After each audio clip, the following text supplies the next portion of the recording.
Selamat sore kawan-kawan setara. Sore ini kita sudah bersama dengan dua narasumber yang akan membicarakan soal penguatan kapasitas kewargaan dalam menyongsong pemilu, terutama di generasi muda ya teman-teman. Ini series kesekian kalinya dari agenda talkshow kita. Sudah hadir dua narasumber kita pada kali ini. Ada Mas Cucu Sutrisno, beliau adalah dosen di Universitas Negeri Yogyakarta, sekaligus tim peneliti kita di Jogja dari Setara Institute, dan juga ada Mas Zain Nugroho, juga dari UNY, dan beliau juga menjadi tim peneliti kita di Setara Institute. Jadi teman-teman, kita kali ini akan menceritakan ya seperti apa kira-kira nih Mas Zain dan juga Mas Cucu tentang apa sih yang perlu kita rawat ya kali, atau yang perlu ada nih menjelang pelaksanaan pemilu, terutama di generasi muda. Bagaimana sih melihat pemuda dan pemilu ke depannya gitu? Mungkin dari Mas Cucu dulu, boleh? Oke, Bang Icon, senang sekali ya bisa berjumpa nih dengan kawan setara. Bahasan kita nih sebetulnya cukup serius, tapi mungkin kita santai aja. Mumpung kita masih punya sisa waktu yang cukup panjang untuk merenungkan ini, bahwa pemilu 2024 itu sebagai hajatan demokrasi kan sebetulnya bukan hanya milik dari para elit politik ya, tapi sebetulnya hajatan itu kan milik rakyat ya. Nah, karena melalui pemilu inilah legitimasi rakyat itu kan akan diberikan pada para wakil rakyat dalam konteks pemilu 2024, bahkan sampai pada pemilu presiden kan.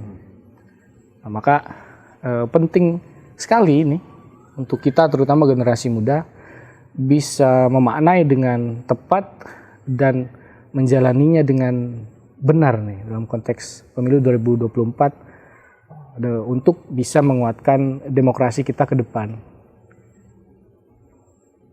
Tentu yang paling harus diberikan perhatian adalah pada aspek partisipasi sebetulnya.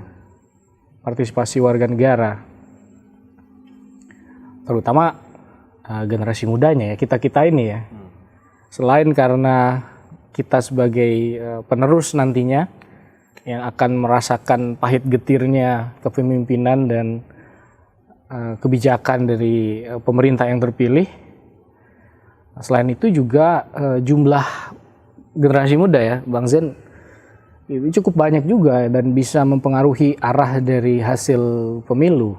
Jadi kalau kita gagal mewujudkan partisipasi yang baik dalam pemilu nanti, ini pasti akan berdampak buruk ya dan berkepanjangan nantinya, Bang. Gitu kali ya. Nah ini menarik ini nih, karena kata kuncinya kan generasi muda nih, Bang Zain dan Bang Cucu. Karena kalau kita ketahui kan ya generasi muda, apalagi dengan isu-isu politik gitu kan ya, pasti agak ya dalam tanda kutip Gen Z sekarang yang akan jadi pemilih pemula pasti agak apatis gitu ya melihat situasi politik kita pada kali ini. Nah bagaimana Mas Zain melihatnya itu? Dulu pas saya sekitar 2017 lah kalau nggak salah, saya tuh pernah ketemu sama beberapa pemuda di salah satu sudut kota atau provinsi Jogja di sini. Saya kasih pengandaian soal pemilu itu yang periodikal itu 5 tahun sekali itu, sama kayak sebuah kapal yang nahkodanya misalkan itu presiden atau wakil presiden. Ketika apapun kondisi atau realitas yang kita temui di di kenyataan itu buruk misalkan terkait soal presiden dan wakil presiden kita, sebisa mungkin kapalnya itu nggak diganti di tengah jalan di dalam periode 5 tahun itu. Misalkan dia bocor ya ditambal bareng-bareng lah. Tapi ketika saya kasih perumpamaan semacam itu, ada salah satu celetukannya itu bilang ganti aja kapalnya, kira-kira kayak gitu. Nah mungkin itu kali yang perlu kita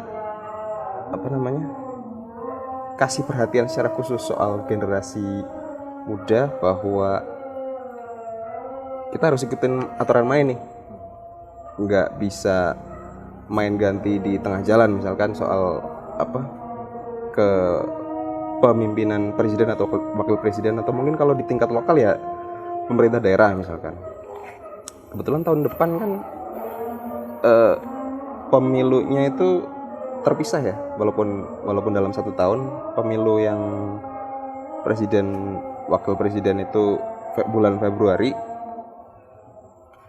bersamaan dengan pemilihan anggota legislatif ya. Terus kemudian pemilu atau pemilihan kepala daerahnya itu belakangan. Nah, itu bisa jadi momentum yang bagus untuk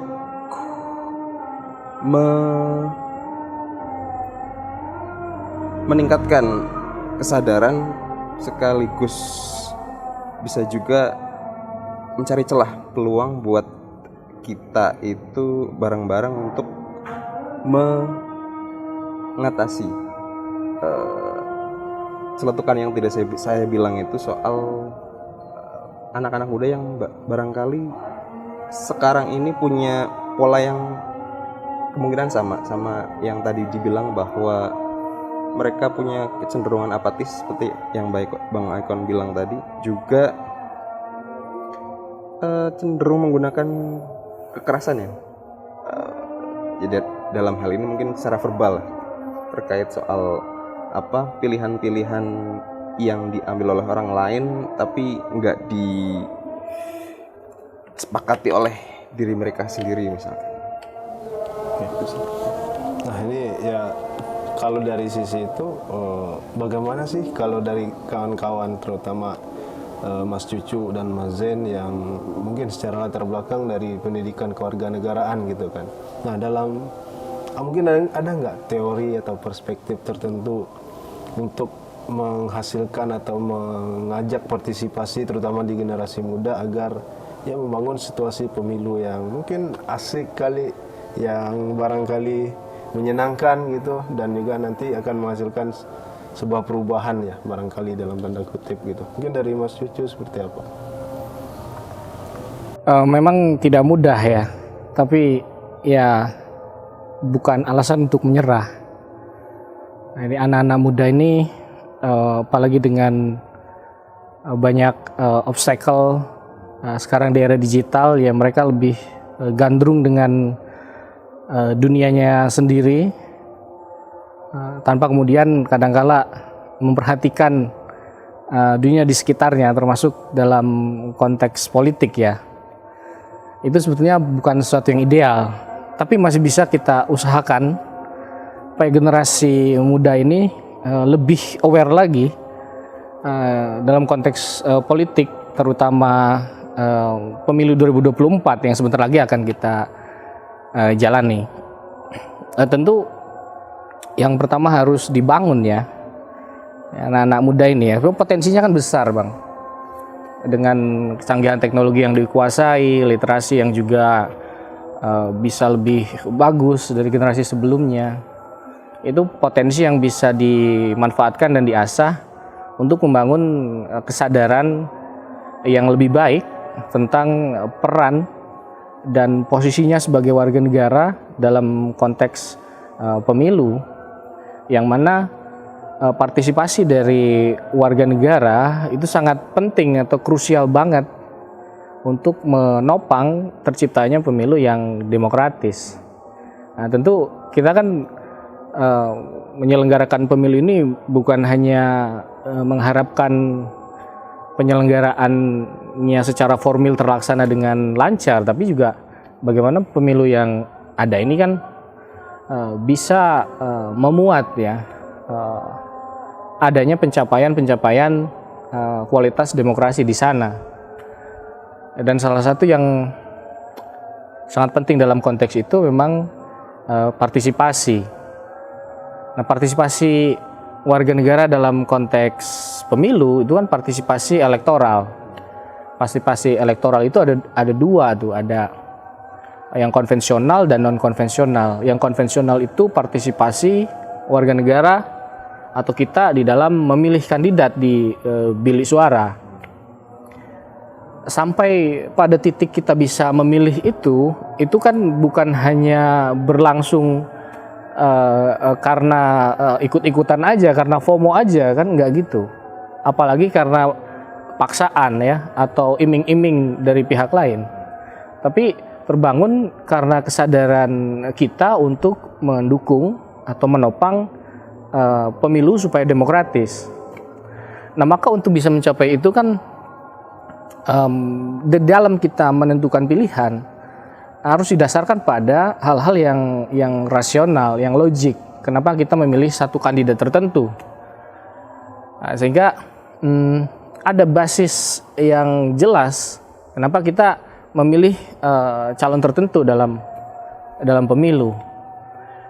Nah, mungkin ini yang harus juga ditekankan Bang sama anak-anak muda sekarang nih, biar mereka tidak gampang terpukau ya dengan akrobat politik atau gimmick politik yang disajikan para kandidat gitu. Ini rentan sekali nih anak-anak muda sekarang nih. Bahwa untuk memilih kandidat itu kita harus melihat kandidat itu punya kapasitas enggak, dia punya kemampuan, punya pengetahuan, wawasan yang mumpuni enggak untuk menduduki jabatan yang nanti dia akan emban ketika dia terpilih. Ya. Jadi pengalamannya seperti apa sih dia? Bagus nggak pengalamannya? Punya track record yang baik nggak? Dia punya track record yang buruk nggak? Tentu kalau yang ada yang track record buruk, ada korupsi atau pelanggaran hukum ya, pelanggaran moral, nggak usah lah kita pilih, nggak penting ya. Bukan malah bikin pemilunya hasilnya baik, jadi nanti malah hasilnya buruk tuh, karena calon yang dihasilkan tuh juga ya buruk ya, meskipun pemilu selalu dibilang memilih yang terbaik dari yang buruk-buruk, tapi itu harus kita upayakan. Lalu yang kedua kan kita harus jeli juga Bang sekarang nih memilih kandidat-kandidat yang dia memegang atau ingin mewujudkan nilai-nilai kepublikan kita nih, public virtue kita nih, atau keadaban kita nih, nilai-nilai yang kita jadikan untuk membangun kehidupan bersama ya, yang basisnya kan nilai-nilai Pancasila, nilai-nilai moralitas, nilai-nilai kebaikan gitu. Jadi kalau ada kandidat yang tidak membawa nilai-nilai kebaikan itu, udahlah nggak usah dipilih lah gitu. Tinggalin aja, kita cari aja yang lebih baik ya. Nah, salah satu isu yang saya kira penting Bang berkaitan dengan itu ya, isu tentang politik identitas nih yang sering dijadikan gimmick politik atau akrobat politik para kandidat untuk meraih atau mendulang suara nih, termasuk pada generasi muda, menggunakan sentimen-sentimen keagamaan atau sara di dalam meraih dukungan. Ini kalau kita bisa lihat lebih jauh, kalau itu diamini, itu bisa menjadi pembusukan bagi kehidupan sosial politik kita ke depan loh Bang. Karena kalau kita lihat kan tren jaminan dan penegakan hak kebebasan beragama dan berkeyakinan di Indonesia kan ini masih problematik juga. Kalau kita lihat riset-riset dari Setara Institute kan ada problem di situ. Dan kalau warga negara tidak turut serta memastikan para pemimpin atau kandidat pilkada ini mengusung nilai-nilai kebajikan publik, salah satunya mengusung anti politik identitas atau mengedepankan nilai-nilai kebajikan di dalam proses pemilu atau nanti proses pemerintahannya, saya kira jangan dipilihlah kalau yang tidak seperti itu ya. Kita harus cari betul-betul kandidat yang mengusung gagasan-gagasan yang baru, yang juga rasional, yang konstruktif gitu ya.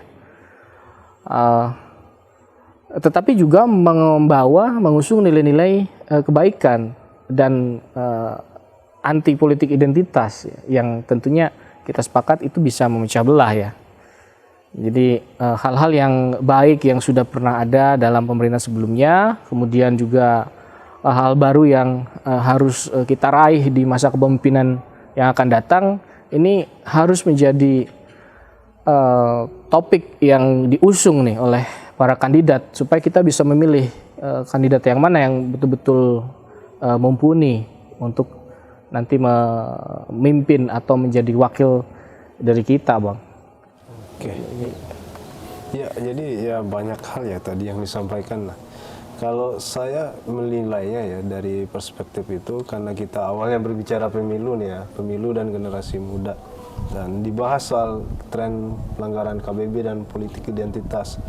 Nah kalau dari Bang Zain gitu ya, melihatnya, karena sebagai tim yang juga membantu dalam penyusunan pengumpulan data KBB gitu ya, melihat tren-tren terkait dengan pemilu dan juga KBB itu apakah punya irisan yang dekat atau seperti apa gitu melihat tren-tren yang muncul sewaktu kita melakukan proses penelitian hingga penelitian itu terjadi gitu, kita luncurkan maksudnya.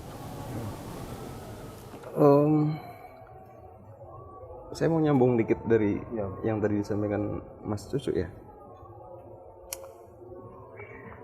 Saya pengen apa sih? Coba ikut merasakan dari sudut pandang orang-orang yang umurnya masih lebih muda daripada saya misalkan. Gimana sih bayangan mereka soal politik elektoral di lintas inilah, mulai dari pilkada sampai pemilihan umum presiden wakil presiden. Saya kok nangkepnya kayak ada gap itu sehingga menimbulkan apatisme, bahkan nanti sikap anti politik yang mereka kemukakan gitu ya. Ketika saya ngobrol sama ya sesederhana anak-anak komplek ya misalkan, itu dua hal itu, apatisme bahkan anti politik itu juga muncul, itu kelihatan ketika bahas soal politik elektoral itu.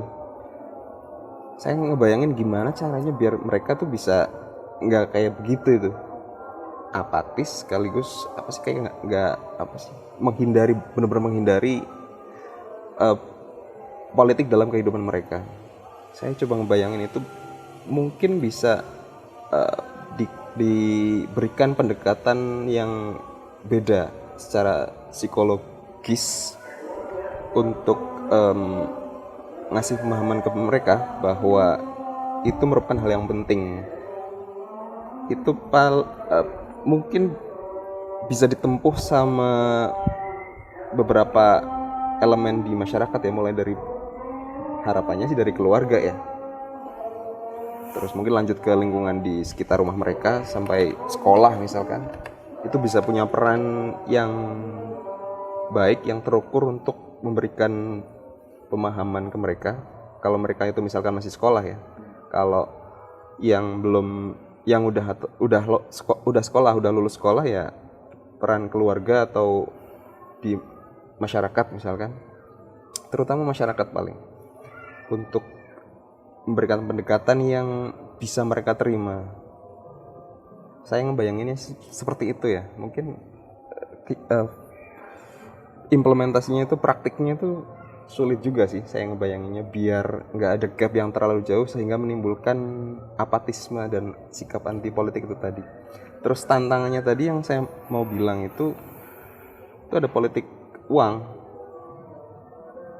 Selain apatisme di kalangan muda itu juga ada duit yang main di situ. Itu juga yang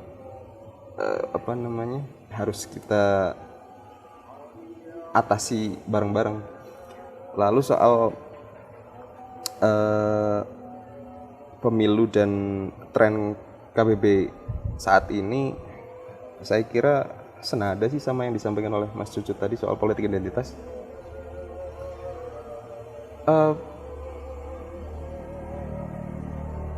Paling trennya soal agama ya, politik identitasnya tuh yang muncul belakangan itu kecenderungannya ke topik soal agama. Itu bahkan saya temui dari zaman saya sekolah kali ya. Itu isu-isu agama itu, kalau yang saya rasakan secara pribadi ya, bahkan sampai dari sekolah sampai kuliah sampai ketika saya ada di masyarakat misalkan. Kalau di zaman sekolah dulu itu benar-benar sangat menarik. Kalau saya dulu ya, menarik banget itu isu agama disandingkan atau di blend sama politik. Itu kayak hal yang suci sekaligus menarik untuk kita perjuangkan waktu itu pas zaman sekolah sih gitu. Seolah-olah ketika ajaran-ajaran agama itu diterapkan dalam praktik-praktik politik itu kayak suatu hal yang ideal yang harus kita perjuangkan, sehingga ketika muda itu sangat menarik. Dan saya coba menyelami juga perasaan kira-kira anak muda zaman sekarang seperti yang saya rasakan dulu atau enggak. Barangkali itu yang mereka rasakan juga sih. Itu aja sih saya kira. Jadi kawan-kawan setara, dari perbincangan kita di awal ada beberapa tantangan dari yang dihadapi oleh pemuda menghadapi pemilu 2024 ya, selain daripada tingkat apatisme dan juga anti politik, dan kita juga menghadapi tantangan mengenai politik identitas gitu ya. Nah, nanti kita akan tanyakan kepada narasumber mengenai bagaimana apa sih strategi yang bisa kita tawarkan dari generasi muda. Apakah kita justru harus menarik diri atau kita justru menghadirkan sesuatu yang baru untuk mewarnai atau bisa mengisi ruang-ruang yang selama ini belum terisi gitu, dari perspektif pemuda yang barangkali bisa mengajak seluruh masyarakat selama ini yang masih terkooptasi dengan cara-cara pikir atau pandang politik yang konservatif ya, yang lama gitu. Nah, kita tunggu jawabannya pada sesi berikutnya.